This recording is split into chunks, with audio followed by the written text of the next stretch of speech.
G7 만찬장에서 찍힌 사진 한 장이 동북아 외교 판도를 뒤흔들고 있다는 게 정말 사진 한 장의 문제일까요?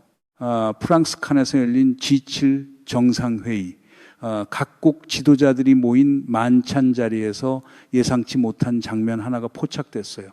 이재명 대통령과 도널드 트럼프 미국 대통령이 단둘이 투샷을 찍은 겁니다. 공식 회의가 아닌 사적인 대화가 가장 깊이 이루어지는 그 자리에서 두 정상이 마주 앉아 나눈 장면, 프랑스의 마크롱 대통령조차 놀랐다는 후문이 전해질 정도였어요. 그런데 이게 왜 문제냐고요? 이 사진 한 장에 충격을 받은 나라가 있기 때문입니다. 바로 일본이에요. 원래 동아시아 외교에서 미국의 핵심 파트너는 언제나 일본이었습니다.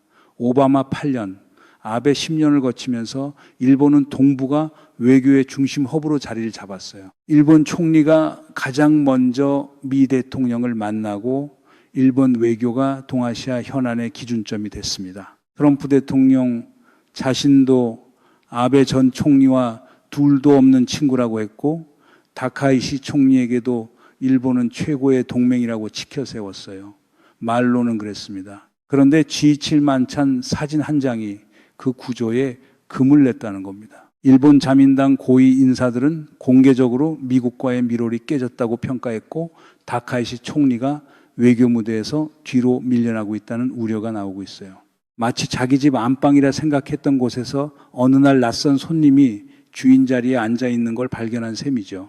수십 년 동안 공들여 만든 설계가 흔들리고 있는 겁니다. 그런데 이 사진 한 장 때문에 일본이 충격을 받았다고 끝내고 싶은데 진짜 문제는 지금부터입니다. 이 사진 이후에 미국에서 나온 발언들이 일본을 그냥 충격이 아니라 전략적 공황 상태로 몰아넣고 있거든요. 미국이 동북아에서 한국에만 집중하겠다는 신호들이 잇따라 나오고 있습니다. 이게 어떤 의미인지, 그 발언들이 정확히 무엇을 말하는 건지, 그리고 왜 하필 지금 이 타이밍인지 표면에서 동기에서 구조로 한 층씩 내려가 보겠습니다. 먼저 미국의 태도부터 짚어야 합니다. 왜냐하면 이게 이 트럼프 행정부의 특성 때문이라고 보시는 분들이 있는데 사실 그렇지 않아요. 영국 파이낸셜 타임즈는 이번 상황을 명확하게 정리했습니다. 미국은 일본을 지지한다고 말은 했지만 실질적인 행동은 없다. 중일 분쟁에서 미국은 사실상 후방에 머무르고 있다는 겁니다. 중국과 무역전쟁 휴전을 이뤄낸 이후 미국은 동맹국 분쟁에 깊이 개입하는 것을 주저하고 있어요. 미국이 중국을 잘 관리하고 있다는 자신감이 생기니까 동맹 방어에 굳이 비용을 더 쓸 필요가 없다고 계산하는 거죠. 그런데 이 패턴이 트럼프 때문에 생긴 게 아닙니다. 기억하세요? 사드 사태 당시에도 미국은 똑같이 행동했습니다. 한국이 미국의 요청으로 사드를 배치했는데 중국이 한국의 경제 보복을 가했을 때 미국이 한 일이 뭔지 아십니까? 국무부 성명 하나였어요. 한알령으로 한국 관광업과 유통업, 엔터테인먼트 산업이 줄줄이 피해를 입는 동안 미국은 중국의 실질적인 압박 조치를 단 하나도 취하지 않았습니다. 그게 전부였어요. 즉 미국은 기본적으로 동맹국이 제3국에게 공격받을 때 직접 나서서 막아주는 나라가 아닙니다. 이건 트럼프의 미국이 아니라 미국이라는 나라의 작동 방식이에요. 중국이 이 공백을 명확하게 읽고 있고 일본이 이제 그 현실을 제대로 확인하게 됐다는 거죠. 더욱이 트럼프 행정부는 주한미군 철수 가능성까지 거론해 왔으니 일본이 처한 상황은 훨씬 더 어렵습니다. 그런데 이 구도에서 흥미로운 게 하나 더 있어요. 미국이 직접 나서지 않는다는 말은 믿을 수 있는 대리인이 필요하다는 뜻이기도 합니다. 오커스, 즉 AUKUS 협정을 보면 이게 명확해집니다. 미국은 영국, 호주와 핵추진 잠수함 협력을 통해 인도 태평양에 자신의 손을 뻗쳤어요. 직접 주둔하지 않아도 파트너 국가의 능력을 키워서 그 지역을 관리하는 방식입니다. 지금 한국의 핵잠 건조를 논의하는 흐름이 이 오커스 모델의 동북아 버전으로 설계되고 있는 거예요. 미국이 한국에 핵잠을 내주는 건 선물이 아닙니다. 한국을 동북아의 전략적 앵커로 만들겠다는 설계입니다. 그렇다면 미국이 한 발 물러서는 동안 그 공간에서 누가 커지고 있냐? 여기서 반전이 시작됩니다. 미국 백악관에서 G7 직후 한국과 관련해서 연달아 나온 발언들이 있습니다. 이걸 개별적으로 보면 각각 의미 있는 뉴스예요. 그런데 세 가지를 한 번에 놓고 보면 이건 각각의 소식이 아닙니다. 하나의 설계입니다. 첫 번째, 한국 조선소가 미국 해군의 아시아 핵심 허브가 됩니다. 미국 함정 건조, 수리, 정비가 한국에서 원스톱으로 이루어진다는 거예요. 단순한 MRO 계약이 아닙니다. 버지니아급 핵잠수함까지 포함됩니다. 보통 미 핵잠이 한국에 기항하는 건 특별한 외교적 메시지를 보낼 때 이루어지는 일이에요. 그게 이제 일상적으로 한국 조선소를 드나들게 된다는 의미입니다. 미국 측은 한국이 빠른 시간 안에 미국 군함을 건조할 수 있는 세계 유일의 나라라고 표현했어요. 백악관 매체에서 외국 조선소에 의존하면서 빨리라는 표현을 쓴 것 자체가 드문 일입니다. 아니, 드문 정도가 아니라 이례적인 일이에요. 세계 최강국이 조선업에서 우리보다 잘하는 나라에 맡겨야 한다고 공개적으로 인정하는 경우가 얼마나 있었는지 생각해 보시면 됩니다. 그리고 그 나라가 한국이라는 겁니다. 두 번째, 미국이 조만간 발표할 국가방위전략 NDS에서 한국과 이스라엘을 모범 동맹으로 특별히 명기할 예정입니다. 그런데 일본은 여기에 포함되지 않아요. 이유는 간단합니다. 일본의 국방비 증액 목표 2%가 미국 국방부의 시각에서 여전히 미흡하다는 평가를 받고 있기 때문입니다. 5만 4천 명의 미군이 주둔하고 있는 나라, 500억 달러대 미투자 패키지를 준비한 나라가 모범 동맹 지정을 못 받았다는 건 외교적으로 상당히 이례적인 신호예요. 반면 한국은 단순히 돈을 더 내는 수준을 넘어 미국의 부담을 나눠 짊어지는 진정한 파트너로 인정받았다는 평가가 나왔습니다. 세 번째, 백악관 팩트시트에서 북한의 재래식 무기를 억제하는 방법으로 한국의 무력 강화를 명시했습니다. 북한 문제 해법이 한국 중심으로 세팅됐다는 거예요. 반면 다카이시 총리와의 회담에서는 북한 이야기가 거의 나오지 않았습니다. 트럼프 일기 때 북미 정상회담에서 일본이 배제됐을 때 일본이 받은 충격은 상당했는데 그 패싱이 이번 위기에서 구조화되고 있는 겁니다. 지상파 보도에서 이 세 가지를 한 묶음으로 다룬 곳이 있었나요? 각각 따로따로 짧게 처리됐습니다. 연결해서 보면 전혀 다른 그림이 나오는데도요. 삼국지에서 제갈 공명이 천하 삼분지계를 완성할 때 형주와 익주와 동호를 한 번에 계산했습니다. 지금 미국이 한국에 내준 것을 보면 해군 허브와 동맹 상징성과 북한 협상 주도권을 동시에 넘긴 거예요. 이게 우연으로 한꺼번에 이루어졌다고 보시겠습니까? 자, 여기서 일본이 던지는 질문이 하나 있습니다. 한국이 고작이 1030년까지 이 150억 달러 무기 구매를 약속했을 뿐인데 미국이 이걸 다 내줬다는 게 말이 되느냐는 거예요. 일본은 미국산 무기를 매년 수백억 달러씩 FMS 프로그램으로 꾸준히 사왔고 500억 달러 대미 투자 패키지까지 들고 왔거든요. 계산이 맞지 않는다는 거죠. 게다가 첨단 무기 대부분은 미국에서 2030년까지 인도 자체가 불가능하거나 승인이 안 나는 것도 많아요. 그러니 일본 입장에서는 더 황당한 겁니다. 겨우 250억 달러 무기 구매 약속으로 핵잠의 NDS 모범 동맹에 조선 허브까지 다 얻었다고?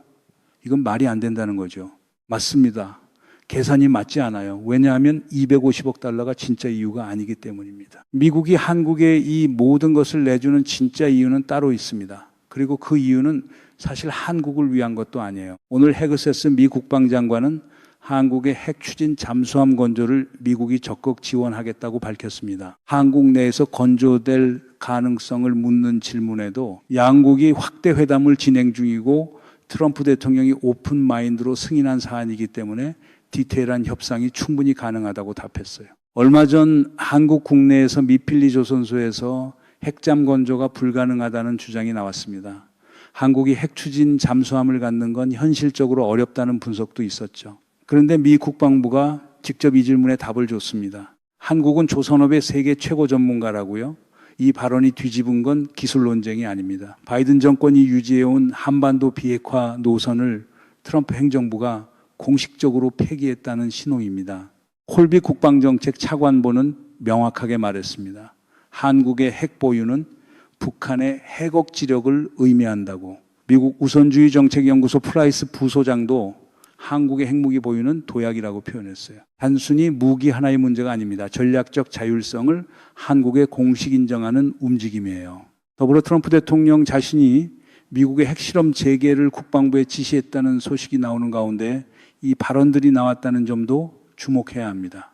핵에 대한 미국의 기존 금기가 전반적으로 완화되고 있는 흐름 안에 있다는 거예요. 그렇다면 왜 지금인가? 이 질문을 따라가면 이 모든 그림의 진짜 중심이 보입니다. 한국 핵무장 논의는 어제 오늘 이야기가 아닙니다. 수십 년 동안 한국 내에서 미국 싱크탱크에서 반복적으로 거론됐어요. 그런데 미국은 매번 주한미군이 있는데 굳이라는 논리로 이를 가볍게 여겼습니다. 게다가 한국이 러시아와 관계가 좋으면 북러 관계가 강화되는 걸 러시아가 굳이 방조하지 않는다는 전략적 이점도 있었어요. 한국이 러시아와 틀어지지 않게 하는 게 미국에도 나쁘지 않았던 거죠. 그런데 왜 지금 이 방향으로 급선회 한 걸까요? 답은 의외로 러시아에 있습니다. 우크라이나가 핵을 포기했습니다. 그 결과 러시아가 마음 놓고 밀고 들어갔어요. 서방이 비핵화를 약속시켜 놨더니 그 나라에 탱크가 굴러 들어간 겁니다. 서방에서 비핵화를 설득한 쪽이 그 공백을 지켜주지 못했다는 사실이 눈앞에서 증명됐어요. 막상 핵이 없으니까 쳐들어가더라 하는 점은 서방 안보 체계 전반에 대한 신뢰를 흔드는 사건이 됐습니다. 그런데 북러 조약이 체결되면서 러시아가 한반도에 다시 진입하겠다는 신호를 보낸 겁니다. 이건 차원이 다릅니다. 중국은 1974년 이후 실전 전쟁을 치른 적이 없어요. 겁박은 하지만 자신들도 잃을 게 많기 때문에 실제로 군사 행동을 취하는데 주저하는 나라입니다.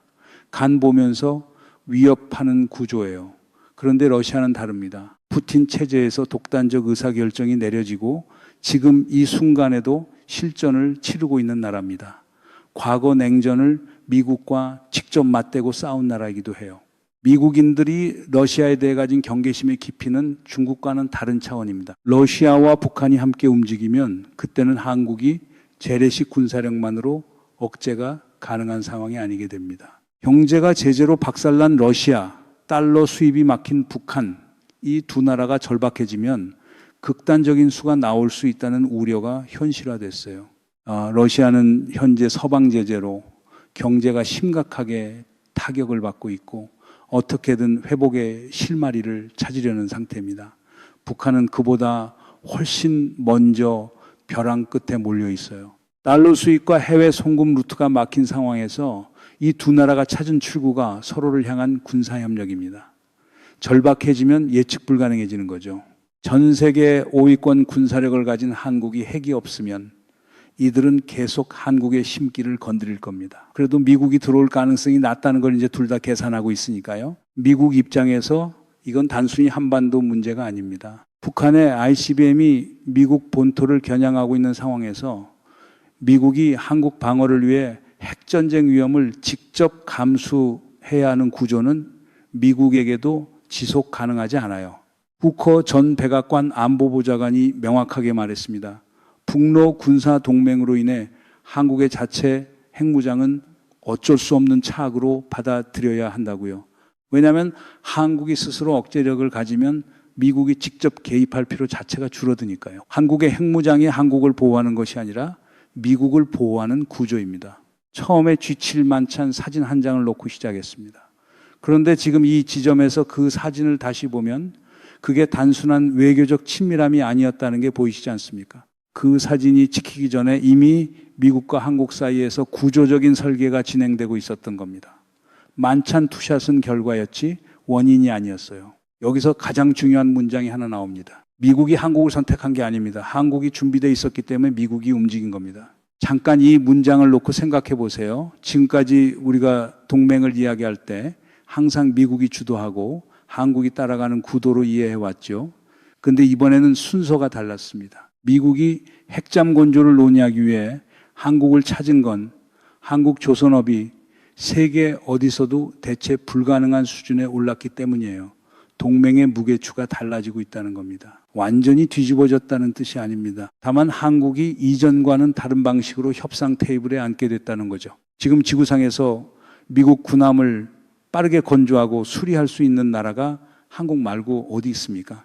미국이 한국 조선업에 기대면서 빨리라는 표현을 직접 쓰는 게 얼마나 이례적인 일인지 아십니까? 그만큼 한국이 갑이 위치에 있다는 뜻입니다. 억울해할 게 없습니다. 실력으로 나온 결과니까요. 이제 일본이 처한 구조를 정리해 봅시다. 트럼프 행정부는 NDS에서 한국, 이스라엘을 모범동맹으로 특별 명기하는 반면 일본은 제외했습니다. 조선 허브가 한국으로 넘어갔습니다. 북한 억제의 중심도 한국으로 설정됐습니다. 트럼프 1기 때 북미 정상회담에서 배제됐던 일본이 2기에서도 같은 구도를 반복하고 있어요. EU를 포함해서 전 세계 주요국도 일본 편을 들지 않고 있습니다. 대만 일부 방송에서 한국이 일본 편을 들어야 한다는 비판이 나오기도 했는데 이건 지금 상황의 본질을 완전히 잘못 읽은 겁니다. 일본이 스스로 선택한 노선이 이 결과를 불렀어요. 한국이 뭔가를 빼앗은 게 아닙니다. 그리고 일본이 미국의 북한 직접 폭격을 원할 정도로 강경 노선을 밀어붙이면서 한국을 철저하게 배제하려 했던 것도 일본 스스로의 선택이었습니다. 이제 그 선택의 결과를 받아드는 거예요. 사공이 많으면 배가 산으로 간다고 했죠. 일본은 미국과의 밀착, 중국과의 경제관계 유지, 역사 문제 회피, 국방비 약속 이행 미흡까지 너무 많은 것을 동시에 쥐려다가 정작 가장 중요한 것을 놓쳤습니다. 미국의 실질적 파트너라는 지위를요, 일본은 이미 500억 달러를 쏟아붓기로 했지만 미국이 원하는 건 돈이 아니었습니다. 실질적으로 부담을 나눌 수 있는 능력이었어요. 한편 미국이 핵도미노를 우려해 한국 핵무장을 반대해온 논리가 있었는데 이제 그 방향이 바뀌었습니다. 트럼프 대통령은 일본의 핵무장 가능성은 낮게 봤어요. 평화헌법과 반핵 여론이 강한 나라라는 이유에서요. 반면 한국은 북한의 비대칭 핵위협이 명확하게 존재하기 때문에 정당화가 된다는 논리입니다. 미국은 한국을 단독으로 먼저 인정하고 다른 나라로의 확산은 선을 긋는 방식을 택할 것이라는 분석이 나옵니다. 이 흐름이 한국에 유리하게 작동하는 건 행운이 아닙니다. 조선업 실력이 쌓아온 협상력, 국방비를 약속대로 집행해온 신뢰, 동맹의 부담을 나누어 짊어지겠다는 의지의 결과입니다. 보수 주류 매체에서 조선허브와 NDS 모범동맹과 핵잠 논의를 한 번에 연결해서 보여주는 보도 보신 적 있으세요? 각각 따로 다루니까 전체 그림이 안 보이는 겁니다. 여러분이 뭔가 연결이 안 된다고 느꼈던 그 감각, 그게 정확했던 겁니다. 트럼프 대통령의 철학에서 핵심은 전쟁을 일어나지 않게 한다는 것입니다.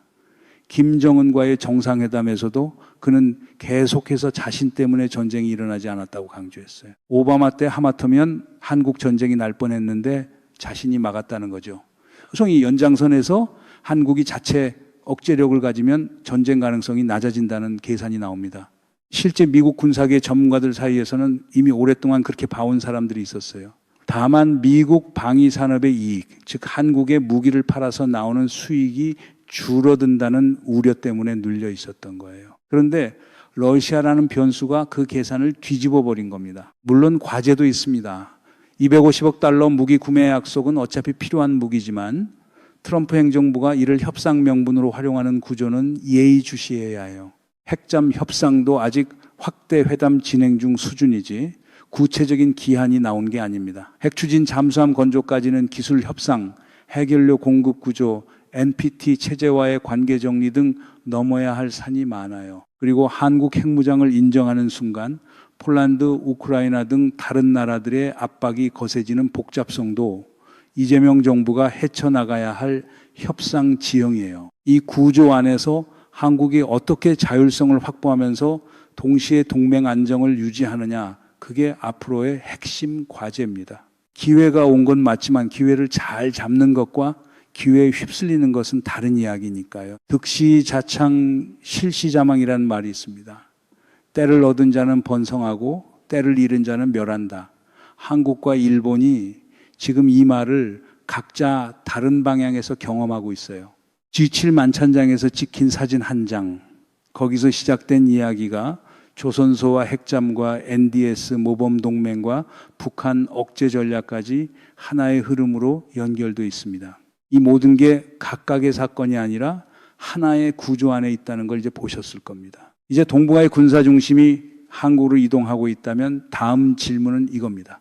한국이 핵 도미노의 첫 단추가 되는 순간 동북아의 전략 균형은 어디로 흐를까요? 그 질문의 답은 지금 이 변화가 어디까지 가느냐에 달려 있습니다.